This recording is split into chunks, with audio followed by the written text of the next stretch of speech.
Well, I thought I'd do another video for Jango's Garage. I bought this Ferrari back in May this year, in 2019, from a car auction.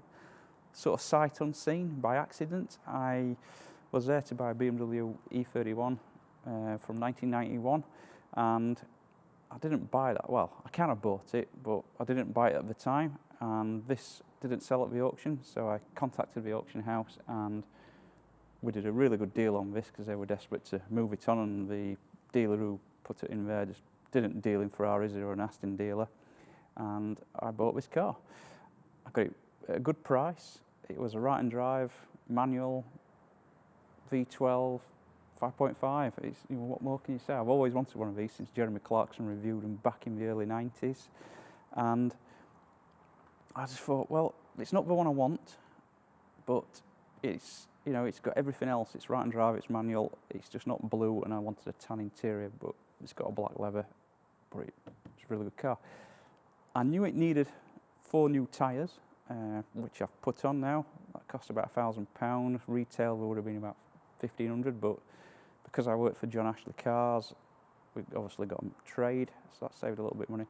And then there are all the unknown faults. When I got the car, I was thinking, wow, you know, is there going to be lots and lots of problems with this car? And no, I've been really lucky. The only things I've had to do is 4-wheel alignment, which we did in-house at John Ashley Cars in Rotherham, and it had a little bit of a misfire on all banks, both banks, and that was down to some dirty wiring plug connections. We just cleaned them up, reset the ECU, put it through a 20 minutes learning cycle. It's been driving for 3 months now perfectly. I had to change a little plastic clip on the driver's door for the release mechanism. Cost about 50p. I've put a new little gas strut inside the little cubby box in the back. That was about £25. 2 new rear boot gas struts, another £50 there. Also, I had to do a wiper linkage. I had to get that from America at about $200, and a little bit of tidying up, and the car's been perfect. But otherwise, it's been driving now 3 months, not had a single problem. Everywhere it goes, people love it. It's really nice. You can leave it in a car park, you can go shopping, you can go out for the day, you can take it to a classic car show. It just works. I just love it in every way. I have put it up for sale because I still want a blue one ultimately, but that'll be another day probably. Even the cat likes it. Just loves running up to this Ferrari, don't you? This is Stripes, by the way, if anyone wants to know. One of our 2 cats. So we'll take it out on the road, give you a little run in the car, and we will be doing a Ferrari 456 GT review on another video, and we'll go through everything on the car. Well, you join me now in the car, just leaving the edge of Rotherham, and it just fires up first time every time. We've even got the climate control on. You might be able to hear that whirring away. That works beautifully. And what can I say about this 456? I think I've been really lucky buying a car at auction, not really looking at it correctly. I spoke to the previous owner while I was at the auction itself. I was just sat in the car pretending I was driving it, as you would do in a manual Ferrari, thinking one day maybe I'll buy one of these, and I was just saying, you know, well, it's a really nice car, this. There's a few little issues with the tyres and other bits and bobs, and the owner, well, the previous owner who traded it in for an Aston, was stood behind me and he goes, oh, I've just come to see how much this would sell for at the auction. So I got chatting to him. He showed me around the car, how much money he'd spent on the engine bay, and he'd spent about roughly £8,000 to £10,000 in the engine area, and it has got one of the best engine bays of any 456 I've ever looked at. I've looked at quite a few now, automatics, manuals. I always look at GTs because I think they have the better dashboard, the better bonnet with the vents in, and the previous owner had spent an absolute fortune on maintaining the engine bay. He's had it all recrackled, and new gaskets, new spark plugs, new belts, everything you'd want doing to give you some peace of mind.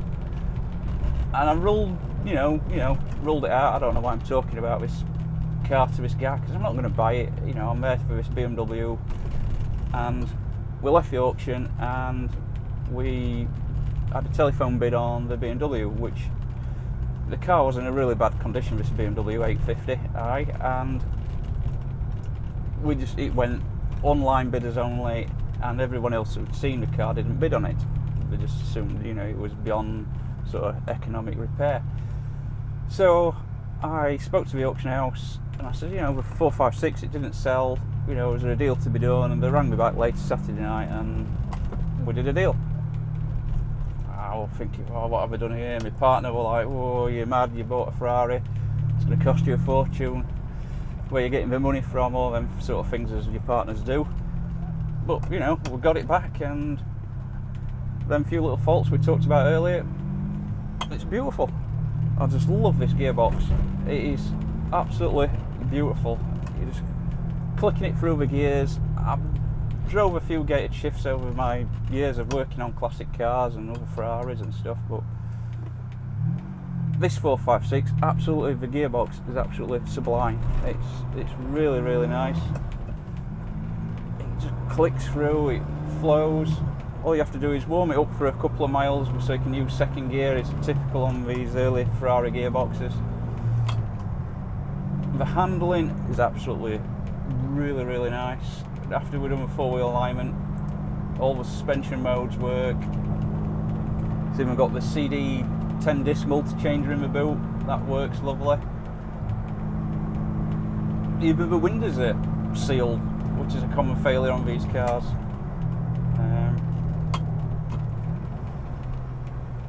Would I buy it again if I had a chance to, you know, change my mind? Yes, I'd still buy it. I've been so impressed. I didn't think it would impress me this much owning this car. It's just absolutely a pleasure. I've done some motorway distances in it and it cruises beautifully. Country lanes, B roads, absolutely perfect. You just have to pick the right suspension mode, and even my partner likes travelling in it. It's not her favourite colour of car. She always says a Ferrari should be red. I disagree, because this is a GT car and you don't want it shouting out. I don't think they look very good in red. There's three real good colours of these cars. Silver's a really good colour for them, the Tour de France blue, and the sort of metallic green colour. I don't know what it's called, but that's really, really nice. And we'll get onto a country lane in a minute and we'll be able to open it up a little bit. But it's just got so much torque, it's effortless in the way it pulls. It's too fast with the roads it's built for. It needs to be on unlimited roads, which there's only really the autobahns. I mean, even in Italy, I mean, the police might turn a blind eye, but you're still breaking the speed limit. The car stops really, really well. There's no problems with the brakes. We've checked everything. It had a service earlier this year before I bought it, which is good.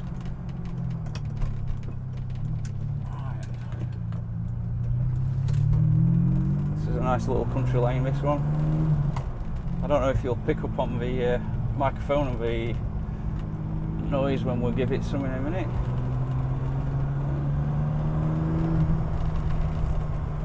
It's got the rear active spoiler on this car as well, which is typical on the GTA and the GT model.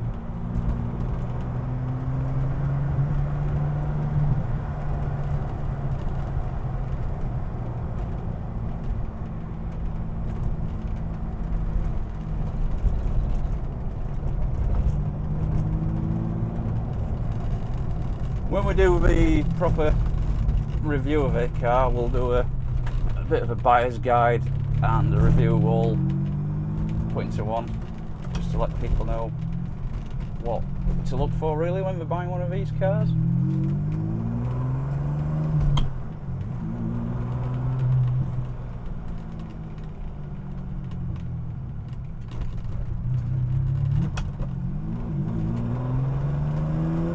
A bit of clear road.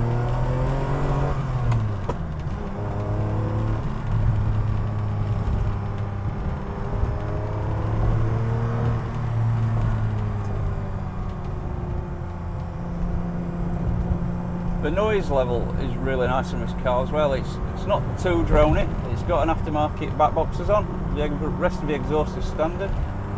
They are very quiet as a car, the GTs and the GTAs. They needed a little bit more of a louder exhaust system, I think, from factory. This just absolutely sounds perfect now. It's not too loud, it's not too quiet. People know you're coming when you want them to, and yet you can drive home at night and not wake the neighbours up.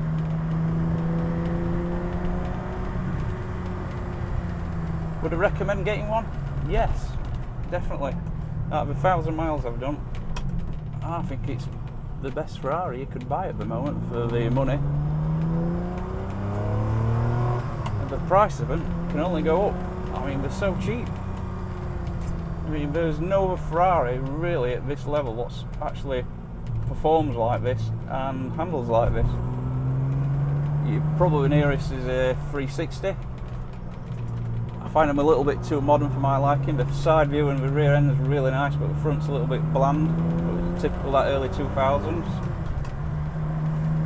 Well, please subscribe, and we'll be doing the review video in a few weeks' time, hopefully, and there'll be some more videos coming on some other interesting cars in the garage. If you've got any comments or any questions, please get in touch. Thank you very much.